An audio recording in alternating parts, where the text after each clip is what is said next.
가정을 만드실 때 우리는 창세기 2장에서 그래서 건강한 가정을 만들어 가셨던 하나님의 중요한 메시지를 거기서 우리 세 가지를 통해서 지난주에 살펴봤습니다.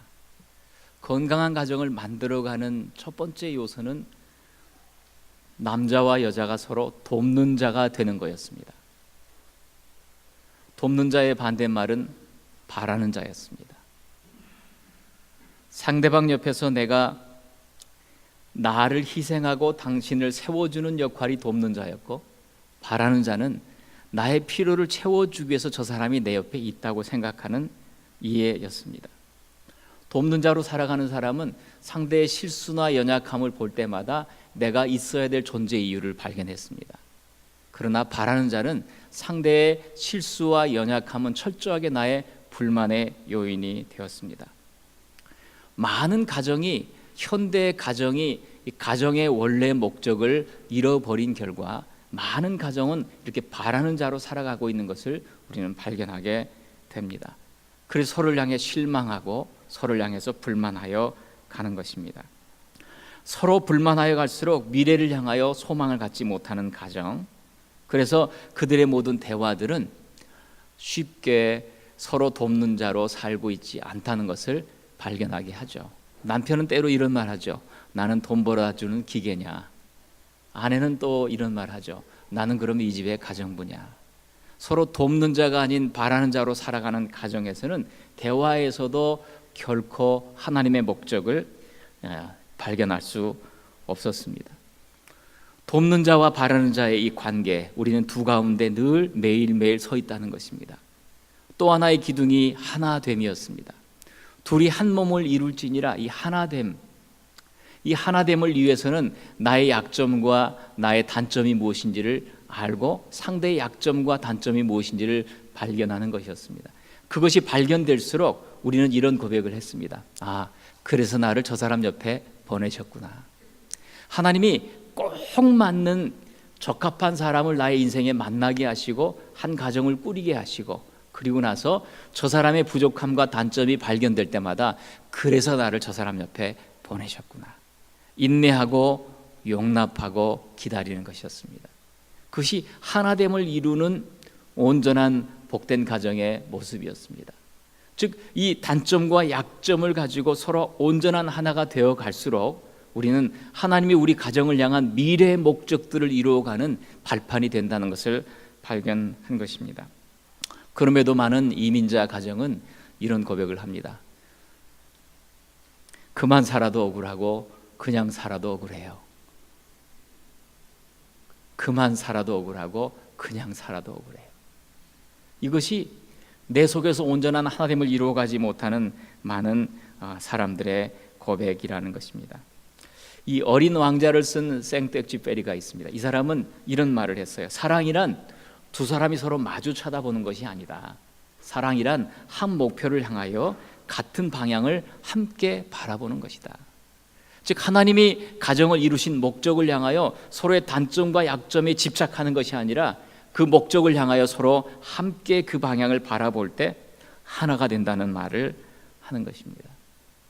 돕는 자로 살아가고 하나됨을 힘써 지켜가면서 인내하고 용납하고 기다려가고, 그리고 우리 가정을 건강한 가정을 만들어가는 것은 내 혼자가 아니라 나와 하나님이고, 우리 둘이 아니라 나와 너와 하나님이라는 것을 발견할수록 하나님의 목적을 이루어갈 수 있었다는 것입니다. 다른 말로 하면 가정의 중심에는 하나님이 살아계셔야 했습니다. 가정의 중심에는 하나님이 임재하셔야 됐습니다. 하나님이 가장 중심이 되셔야 했음에도 많은 가정은 오히려 자녀가 우상이 되어 중심인 경우가 많고, 많은 가정은 도리어 돈이 중심이 되어 우상인 경우가 많고, 그래서 자녀를 위해서 모든 걸 희생하고 또 돈을 위해서 모든 것을 희생하는 가정들이 많다는 것입니다. 적어도 하나님을 위해서 가정이 희생되어지고 가정에서 하나님을 중심으로 세워져 가는 그 꿈꾸는 가정을 창세기 2장은 우리에게 보여주셨습니다. 그리고 그 목적을 쫓아 이제 그들은 함께 같은 방향을 향하여 걸어가기로 되어 있는 어느 한순간에 창세기 3장에 적어도 전혀 다른 상반된 가정의 모습이 우리 앞에 등장합니다. 즉 창세기 2장에 나타난 가정과 창세기 3장 첫 부분에 나와 있는 이 가정은 전적으로 대조되어 나타납니다. 이 3장에서는 무엇이 다릅니까? 2장과는 어떻게 다릅니까? 3장에서의 이 사람들의 대화의 상대가 달라요. 대화가 남편이 아니고요, 대화가 하나님이 아니에요. 대화가 유혹자와의 대화예요. 대화의 내용이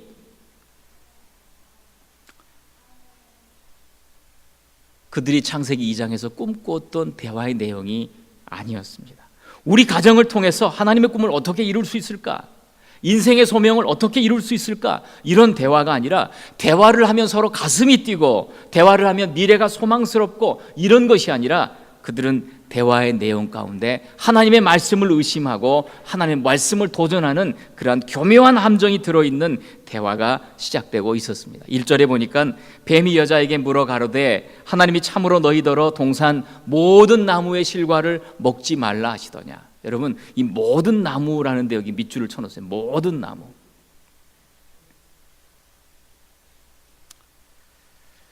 하나님은 그렇게 말씀하지 않으셨죠. 2장 16절 보면 동산의 각종 나무는 임의대로 먹되 너가 마음껏 먹어도 돼. 그러나 선악을 알게 하는 나무는 먹지 말라 하셨다는 것을 여인은 알았습니다.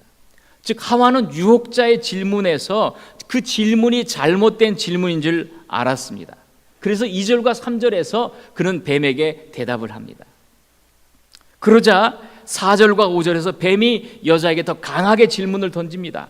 그러자 6절에서 여자가 따라서 그 선악과 나무를 먹습니다. 그리고 남편도 따라서 먹습니다. 1절부터 6절까지의 삶을 보면 단지 3마디의 대화만 있었을 뿐인데 그들은 무참하게 넘어지고 있는 가정을 보여주고 있습니다. 여러분, 우리를 유혹하는 자와 단지 3마디의 대화만 해도요, 우리는 넘어질 수 있어요. 단지 3마디의 대화만 가지고도 우리는 타락하고 넘어지고 자빠질 수 있단 말입니다.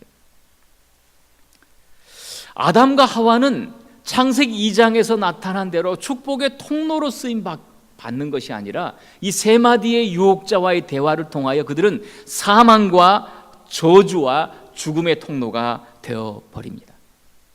유혹자와의 단지 3마디의 대화로 넘어질 수 있다는 것을 여러분 기억해야 합니다. 9절에서 하나님이 그래서 묻습니다. 아담아 너가 어디 있느냐?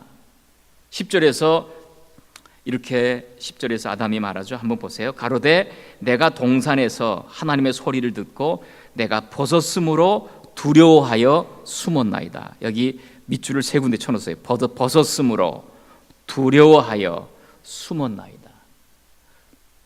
이 벗었으므로 두려워하다 이 말이 뭡니까? 그에게는 수치가 이제 보입니다. 그에게는 추함이 보이고요, 더러움이 보입니다. 그리고 두려움이 시작됐습니다. 뭐예요? 평안을 잃어버렸다는 거예요. 죄의 결과 나타난 증상으로 그가 지금 이제 괴로워하기 시작한 것입니다. 그러나 그의 말 속에는 근본적으로 내가 어디서 잘못되었습니다의 죄의 회개가 없습니다. 그런 죄의 증상, 죄의 심틈으로 인하여 괴로워하고 있는 것입니다. 숨었습니다. 여러분, 하나님의 낯을 피하여 숨었다 이 말은 뭡니까? 그가 영광을 잃어버린 존재가 되어간다는 것입니다. 그리고 급기 하나님 앞에서 쫓겨나는 존재가 되어버리고 이제 그 다음 장에서는 가정 안에서 형이 동생을 죽이는 살인사건으로 이어져 가고 있습니다. 즉 그들이 범죄함으로 인하여 단지 3마디의 대화만으로 인하여 그들은 저주와 죽음의 인생이 그들의 인생 가운데 시작되고 있었습니다. 여러분, 오늘 본문을 통하여 우리가 현재 이 가정의 모습을 볼 때, 현대 이 시대의 가정을 볼 때 어디서 무엇이 잘못되었을까를 생각하여 본다면 최초의 가정이 넘어진 자리로 돌아가서 어디서 잘못되어 있는지를 살펴보므로 오늘날 이 가정들이 다시 새로워질 수 있다고 믿는 것입니다. 어디서 넘어졌을까? 적어도 3가지의 의미가 담겨 있습니다. 첫 번째, 하와에게 있어서 이 타락하던 그날 그에게 첫 번째 문제는 무엇인가 하면 하와는 변장하고 다가오는 유혹을 분별해내지 못합니다. 그는 유혹이 올 때 깨어지 있지 않고 있다는 것입니다. 유혹하는 사람은 자신의 모습을 변장하고 있는데 그 모습이 뭘로 와요? 뱀으로 오고 있어요. 뱀이 왜 뱀으로 왔을까? 거기서 어떻게 설명해요? 뱀이 들짐승 중에 가장 간교하더라. 이 간교라는 말이 지혜라는 말이고 슬기라는 말이에요. 그런데 나쁜 의미로 지혜가 쓰여지고 나쁜 뜻으로 슬기가 쓰여지는 그 모습의 이 변장의 모습입니다. 아주 지혜로운 모습으로 지금 이 아이 하와에게 다가오고 있습니다. 이 모습 속에서는 내가 널 유혹하겠어, 내가 널 넘어뜨리겠어, 이런 선전포고를 하면서 깃발을 흔들면서 오지 않는다는 거예요. 유혹은. 여러분, 우리의 삶 가운데 유혹이 올 때는요, 내가 너를 한 방에 날려버리겠어, 이렇게 오지 않는다는 거예요. 유혹이 올 때는 달콤한 모습으로, 마치 친구처럼, 그리고 가장 가깝게, 그리고 멋있게 그에게 다가온다는 것입니다. 여러분, 맨 처음에 하와에게 온 유혹의 첫 모습은 친밀감 있게 하나님의 말씀을 가지고 다가오고 있다는 것이에요. 즉 유혹은요, 모습을 가장해요. 그리고 목적을 가장해요. 그래서 베드로전서 5장 8절은 이렇게 말합니다. 사단은 우는 사자처럼 삼킬 자를 찾아다니며 찾는다. 우는 사자처럼 찾는다. 그래서 정신을 바짝 차리고 깨어있으라, 이런 말을 합니다. 여러분, 유혹을 분별해내기 위해서 우리에게 필요한 건 정신을 바짝 차리고 깨어있는 거예요. 유혹은 나를 넘어뜨리겠다고 선전포고하고 오지 않는다는 것입니다. 그래서 바울은 고린도후서 11장에서 광명의 천사로, 빛의 천사로 가장하여 다가오는 것이 이상한 일이 아니라고 말합니다. 여러분, 유혹을 이기기 위해서는 우리가 깨달아야 될 것은 뭐냐면 날마다 내 안에 전쟁이 있어요. 진짜 전쟁은 다른 사람들과의 갈등이 아니에요. 진짜 전쟁은 내 안에 있는 마음의 전쟁이에요. 내 속에 있는 전쟁이 진짜 전쟁이라는 거예요. 사단은 여러 모습과 여러 모양으로 오기 때문입니다. 그리하여 하나님의 뜻과 목적을 나의 인생 가운데 이루지 못하게 하려 하는 것입니다. 와서 달콤하게 말합니다. 교묘하게 말합니다. 그 마음 전쟁으로 우리가 그것을 깨어 분별하지 않으면 모두가 다 넘어 휩쓸려 간다는 것입니다. 유혹이 오면은 우리 안에 헌신이, 희생이 희미해집니다. 죽으면 죽으리라고 생각했던 그 헌신을 빼앗아갑니다. 내가 죽고 너가 살 수만 있다면 나는 무슨 일이든지 하겠어라는 이런 희생도 빼앗아갑니다. 적당히 살아. 이만큼 요만큼만 타협하며 살아. 여러분, 우리 안에 있는 진짜 전쟁은 다른 것이 아니라 나를 유혹하여 희생과 헌신을 흐리게 하고 그리고 하나님의 목적을 이루지 못하게 하는 이 사단의 유혹이 있다는 것을 여러분 믿으셔야 합니다. 만약에 매일 내 속에 있는 이 마음 전쟁을 놓쳐버리면요, 우리는 진짜 전쟁에 참여하지 못해요. 예수님께서는 유혹이 올 때 어떻게 하셨어요? 사단아, 내 뒤로 물러가라. 너가 하나님의 일을 생각하지 않고 사람의 일만 생각하는구나. 바로 이것이에요. 유혹이 올 때 깨어있는 사람은 하나님의 일이 무엇인지를 발견하고 그 일에 적어도 유혹을 거절해 낸다는 것입니다. 우리는 유혹이 올 때 예수님처럼 이런 고백을 할 수 있어야 합니다. 정욕이 다가옵니다. 타협이 다가옵니다. 판단하게 됩니다. 탐심이 옵니다. 높아지려는 마음이 생깁니다. 이럴 때마다 우리는 적어도 하와와 같이 깨어있지 않는 삶이 아니라 깨어있는 삶으로 나가야 한다는 것입니다. 여러분, 지난 한 주간도 여러분 정욕이 찾아오지 않습니까? 탐심이 찾아오지 않던가요? 교만이 찾아오지 않던가요? 판단하는 자리로 찾아오지 않던가요? 지난 한 주 동안도 우리 안에는 전쟁이 있었던 것을 모르고 지나간다면 우리는 유혹에 넘어지고 있는 하와의 첫 번째 실수에 똑같이 살아간다는 것입니다. 여러분, 우리가 적어도 이 유혹 앞에 깨어있는 한 주간의 삶이 될 수 있기를 바랍니다. 유혹에 분별하는 삶, 내 속에 일어난 마음 전쟁에서 일어나는 그 여러 모양과 여러 목적을 가지고 오는 이 사단과의 모습을 분별해낼 수 있어야 한다는 거예요. 두 번째 하와에서 이 두 번째 문제는 뭐냐면, 그는 대화를 했어요. 시작과 동기가 과정이 그랬어요. 그럼에도 불구하고 그는 어떤 결정을 하기 전에, 어떤 행동을 하기 전에 그는 하나님께 스스로 물어보아야만 했어요. 그에 있어 두 번째 문제는, 이 유혹이 올 때 무엇인가를 결정하기 전에 그는 한 가지가 빠져 있다는 거예요. 그게 뭐냐면 여호와께 묻지 않고 사는 삶이에요. 여호와께 묻는 삶. 이것이 인류 역사에 계속적으로 반복되는 경험이고 간증이에요. 여호수아의 삶을 보면 늘 한 가지 행동이 반복돼요. 그게 뭐예요? 여호와께 묻는 삶. 그것을 성경에서는 이렇게 패턴이 나오죠. 여호수아가 아침에 일찍 일어나서, 여호수아가 아침에 일찍 일어나서 그 한 가지의 반복되는 행동을 가지고 그는 가나안 정복 전쟁을 이루어 가고 있습니다. 그런데 어느 날 정복해야 될 기브온 사람들을 만납니다. 기브온 사람은 이 가나안의 7 족속 중에 히위 족속이었어요. 그들이 자신들을 정복하여 하러 오는 이스라엘 백성들 알고 변장을 하고 마치 먼 데서 온 사람들인 것처럼 여러 가지 모습과 목적을 가장하여 등장합니다. 남루한 옷차림을 입고 곰팡이 핀 양식을 가지고 찢어진 낡은 신발을 보여주면서 우리가 먼 데서 왔습니다라고 여호수아 앞에 섭니다.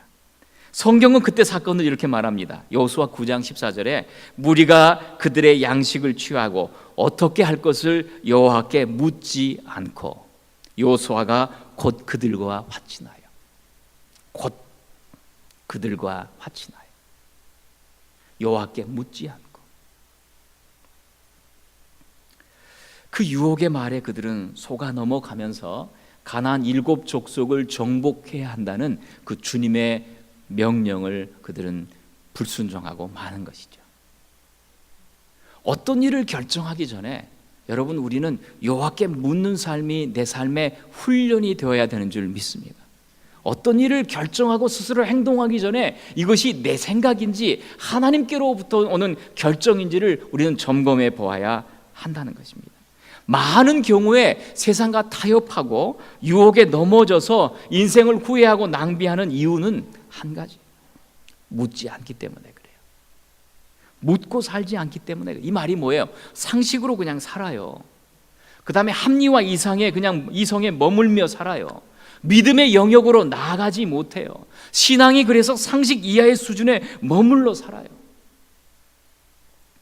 그러나 여러분, 하나님의 사람들은 하나님께 물으며 그리고 믿음으로 나의 한계를 뛰어넘어 살아가는 사람인 줄 믿습니다. 하나님의 사람들은 묻는 삶이에요. 다윗의 삶을 보면은 그래서 문제가 올 때마다 한 가지 행동이 반복돼요. 성경은 그것을 잘 기록해 놓아요. 사무엘상 23장 2절에 이에 다윗이 여호와께 묻자와 가로되 내가 가서 저 이 블레셋 사람을 치리이까? 여호와께서 다윗에게 이르시되 가서 블레셋 사람을 치고 그 일날을 구원하라 하시니.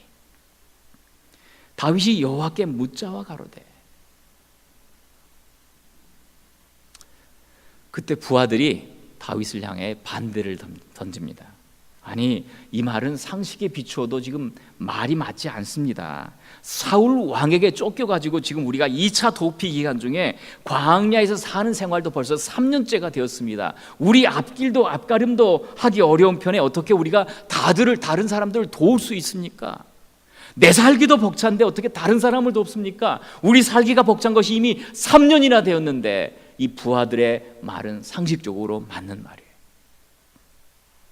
그때 다윗이 이렇게 합니다. 사무엘상 23장 4절에 다윗이 여호와께 다시 묻자오되. 그럼 따라해 보세요. 다윗이 여호와께 다시 묻자오되. 묻고 환경적으로 다른 반응이 생기면 다시 묻고, 다윗에게 있어서의 이 하나님께 묻는 삶은 그의 삶을 인생의 성공으로 만들어가는 과정이 되는 거예요. 이것이 이스라엘 실패와 다윗의 성공과의 차이가 되는 것입니다. 자기 뜻대로 생각하는 사람, 자기 뜻대로 사는 사람은 결코 하나님을 기쁘시게 할 수 없는 거예요. 여러분, 하나님께 묻는 삶이 뭐예요? 기도한다는 것이 무엇이에요? 그것은 하나님의 뜻을 구하는 삶입니다. 내 뜻이 이루어지기보다 하나님의 뜻이 이루어지길 바라는 것입니다. 하나님께 묻는 이유가 무엇입니까? 하나님이야말로 나의 최선의 길, 나의 최선의 방법을 아시기 때문에 그러는 것입니다. 여러분, 정주영 회장 아시죠? 그분은 돌아가셨지만 그분의 삶을 보면은 불가능한 일에 숱한 도전을 하고 그것을 이루어내는 사람이죠. 그는 그의 학력으로, 지식으로 성공을 이끌어간 사람이 아니었습니다. 그건 초등학교만 나왔습니다. 그러나 그가 경험으로 그것을 이끌어낸 것도 아닙니다. 왜냐하면 그의 말에 18번처럼 쓰여지는 말이 한 가지가 있기 때문에 그렇습니다. 모두가 다 불가능하다 말할 때 그는 꼭 한마디를 더합니다. 당신 이거 해보기나 했어? 당신 이거 해보기나 했어? 해보고 말을 하는 거야? 왜 처음부터 안 된다고 넘어지는 거야? 많은 사람이 이 다윗과 블레셋의 싸움 앞에서 너무 크고 문제가 너무 크니까 그냥 주저앉아 버립니다. 안 됩니다. 안 될 겁니다. 할 수 없습니다. 정주영 회장은 당신 그거 해보기나 했어? 하영조 목사님이 정주영 회장의 임종 전에 가서 그가 신앙 고백을 하고 그리고 그 자리에 세례를 베풀은 그 사실을 우리에게 전해주잖아요.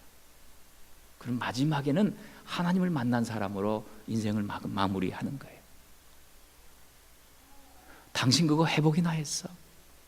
이 말은 그리스도인들에게 적용할 때 우리의 숱한 문제와 어려움, 여러 가지 결정의 단계에서 내가 한번 하나님께 물어보기나 했어라는 말로 연결하여 갈 수 있는 것입니다.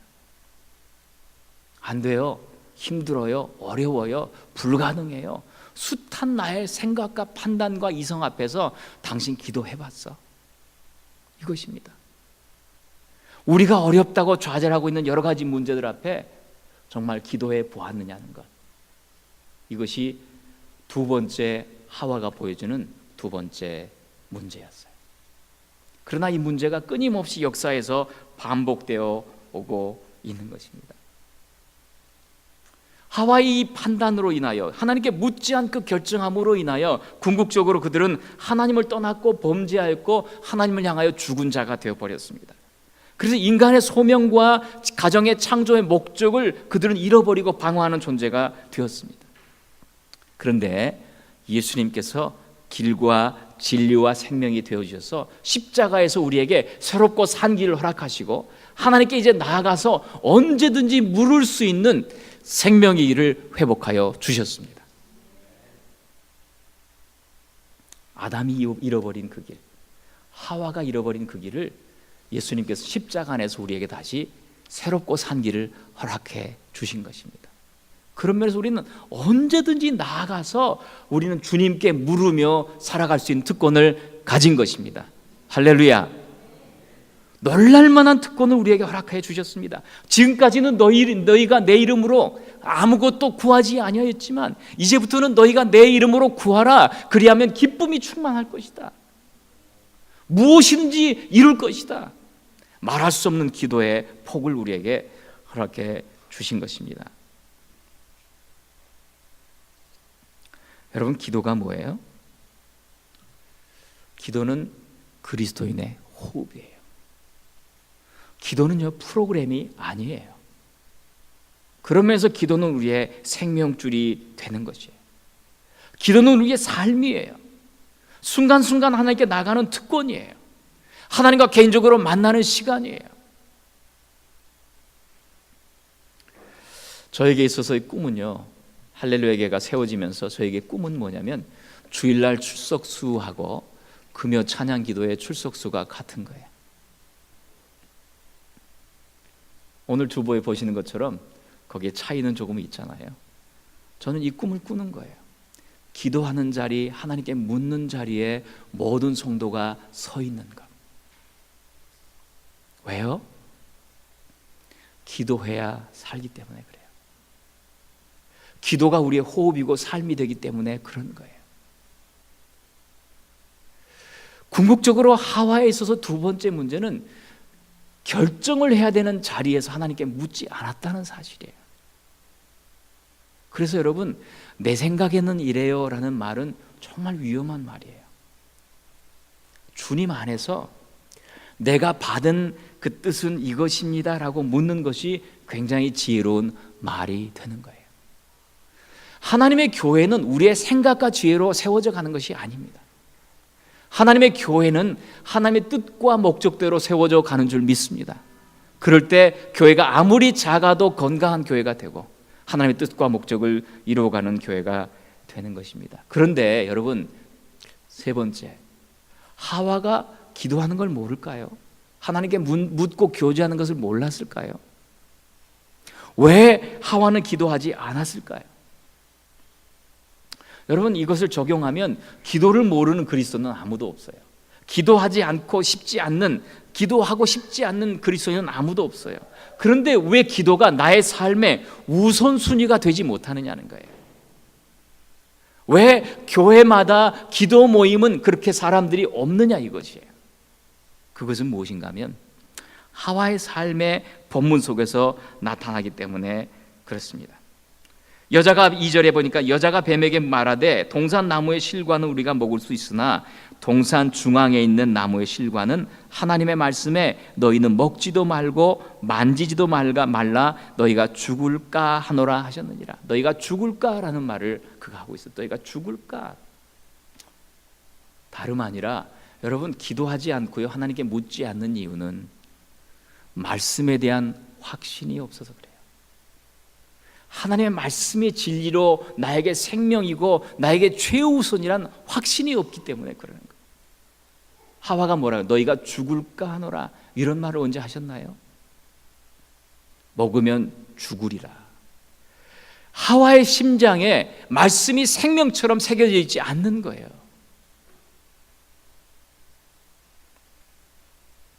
기도하는 시간보다 다른 것을 선택하는 것이 더 나은 선택이라고 그는 믿고 있는 거예요. 말씀에 대한 확신이 그 속에 없는 거예요. 사단이 오히려 물어봐요. 참으로 모든 이럴 때 우리는 하와는 죽을까라는 말로 확신 없는 삶 앞에 유혹에 넘어지고 마는 것입니다. 훨씬 뛰어나요. 그런즉 선질로 생각하는 자는 넘어질까 조심해야 돼요. 깨어있어 분명히 살아야 되는 거예요. 왜냐하면 우리 속에 말씀의 확신이 없는 순간에 우리는 어떤 유혹이 와도 다 넘어지기 때문에 그러는 것입니다. 그런 면에서 말씀을 배우는 시간, 기도하는 시간을 최우선 순위로 정하고 살아가야 돼요. 저는 그냥 일반적인 하나의 교회를 세워가는 것을 저의 꿈으로 삼지 않아요. 일주일에 한 번 나와 예배 드리는 어떤 그런 삶으로 우리가 신앙생활을 꾸려가는 것이 저의 삶의 목표가 아니에요. 왜냐하면 유혹받을 때 말씀 없는 확신으로 넘어지고 실패하고 좌절하기 때문에 그러는 것이에요. 여러분, 선악과를 가지고 지금 나왔어요. 그것을 먹지 말라 하시더냐, 먹을까? 이거 만지지도 말라, 죽을까 하노라, 이런 불분명한 확신으로 선악과의 의미가 그에게는, 하와에게는 불분명하게 담겨 있었던 거예요. 선악과가 무엇이에요? 선과 악을 아는 나무예요. 선과 악을 안다는 것은 하나님의 영역이에요. 선과 악을 아는 것은 하나님의 영역입니다. 궁극적인 판단, 무엇이 선이고 무엇이 악인지에 대한 판단은 하나님의 것이에요. 그런데 사단은 도전을 합니다. 너가 그 자리까지 갈 수 있어. 여러분, 우리가 숱하게 살아가면서 이 판단하는 자리에 서 있다는 것, 그것은 끊임없이 우리가 이 선과 악을 알아가는 자리에 서 있다는 죄의 모습이에요.